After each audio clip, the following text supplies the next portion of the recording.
గీత కార్మికులకు కానీ నేత కార్మికులకు కానీ ఖచ్చితంగా వాళ్ళకి ఎక్స్గ్రేషియాతో పాటు వాళ్ళకు మరికొత్త అవకాశాలు, ఉపాధి అవకాశాలు కార్మికులకు అంతా కూడా తీసుకొస్తామని రేవంత్ రెడ్డి హామీ ఇచ్చారు ప్రభుత్వం వచ్చిన తర్వాత. ముఖ్యంగా రైతులకు కూడా భరోసా అని చెప్పారు. అయితే రైతులు ఎవరికి కూడా ఇప్పుడు రావాల్సిన అమౌంట్ రాకపోగా ఇప్పుడు మరి కొద్ది రోజుల్లో డిసెంబర్ 28వ తారీఖున ఆవిర్భావ దినోత్సవ సందర్భంగా కాంగ్రెస్ తెలంగాణ ఆవిర్భావ దినోత్సవ సందర్భంగా రైతు కవులకు కూడా డబ్బులు ఇస్తామని హామీ చేస్తున్నారు. అంటే ఇలా హామీలు ఇవ్వడమే తప్ప మాకు రావట్లేదని కొందరి యొక్క అంటే పలువురు వ్యక్తం చేస్తున్నటువంటి అంటే వాళ్ళు ఏం చెప్తున్నారంటే ఊరికి అబద్ధపు హామీలే తప్ప నిజం చేకూర్చే పనిలో లేరని కూడా చెప్తున్నారు. మరి దీనికి మీరేం చెప్తారు సార్? సింపుల్ అండి. ఇప్పుడు మీరు చెప్పిన దాంట్లోనే సమాధానం ఉన్నది.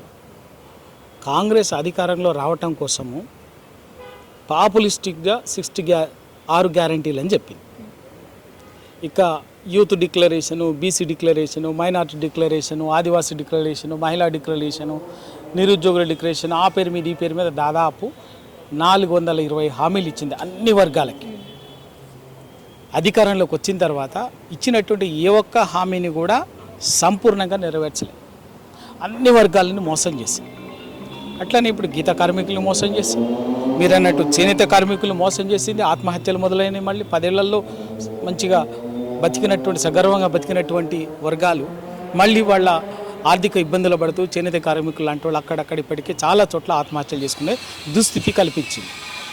అట్లా రైతులు ఆత్మహత్యలు మొదలైన సమస్యలు మొదలైన రైతు బంధు రైతులకు ఇచ్చిన ఏ ఒక్క వర్గానికి ఇచ్చినటువంటి హామీయలే.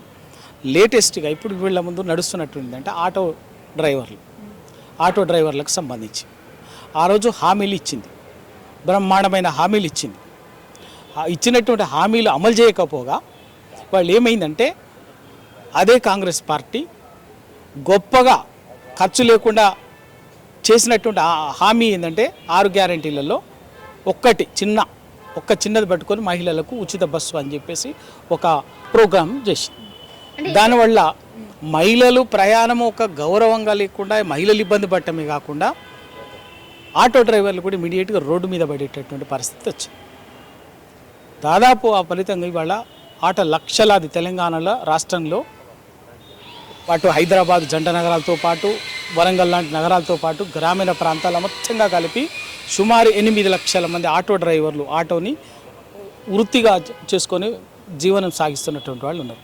వాళ్ళందరి బతుకులతోటి చెలగాట మాటని కాంగ్రెస్ ప్రభుత్వం వాళ్ళకి ఇచ్చిన ఏ ఒక్క హామీని కూడా నెరవేర్చలే. సబ్స్క్రైబ్ చేయండి.